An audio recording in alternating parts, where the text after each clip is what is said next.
ሰላም እንኳን ወደ ዳይሬክት ሴሊንግ አካዳሚ በሰላም መጣችሁ።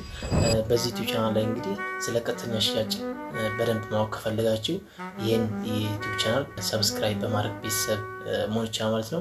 ለዛሬው እንግዲህ እንደ መግቢያ ያህል ያቀረብኩላችሁ ወይንም የሰራሁት ቪዲዮ ምንድነው ቀጥተኛ ሽያጭ ማለት ምን ማለት ነው የሚለው ነው።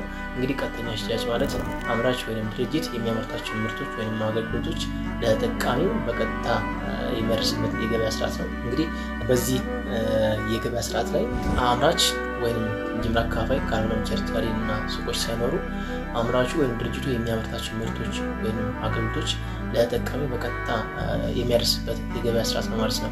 እንግዲህ ቀጥተኛ ሽያጭን በደንብ ለመረዳት ሽያጭ የሚለውን ኮንሴፕት እስኪ ለማየት እንሞክርና ሽያጭ ማለት ተጠቃሚዎች የኛን እቃ ወይንም አገልግሎት እንዲወስዱና እንዲጠቀሙ የመርዳትና የምክር አገልግሎት ነው። ወይንም በደንበኞች አእምሮ ውስጥ እኛ ለመሸጥ ያዘጋጀነውን እቃ ወይንም አገልግሎት ሀሳብ የመትከልና የማብቀል ሂደት ነው ማለት ነው ሽያጭ ማለት። እንግዲህ ዓለማችን ላይ ሁለት አይነት የገበያ ስርዓቶች አሉ። ዘመናዊ ወይንም ዳይሬክት ሴሊንግ፣ ካልሆነ ደግሞ መልቲ ሌቨል ማርኬቲንግ ይባላል። ወይንም ኔትወርክ ማርኬቲንግ እንደዚሁም አፍሌት ማርኬቲንግ ይባላል። ሌላው ደግሞ ባህላዊ ወይንም የዘልማዳዊ የግብይት ስርዓት ይባላሉ። እንግዲህ እነኚህን ሁለቶቹን የገበያ ስርዓቶች በቀጣይ ቪዲዮ ሰርቼላችሁ በደንብ እናወራለን ማለት ነው። እንግዲህ ከአሁን በፊት ቤተሰብ የሆናችሁ ላይክ እና ሼር በማድረግ አጋርነታችሁን ማሳየት ትችላላችሁ።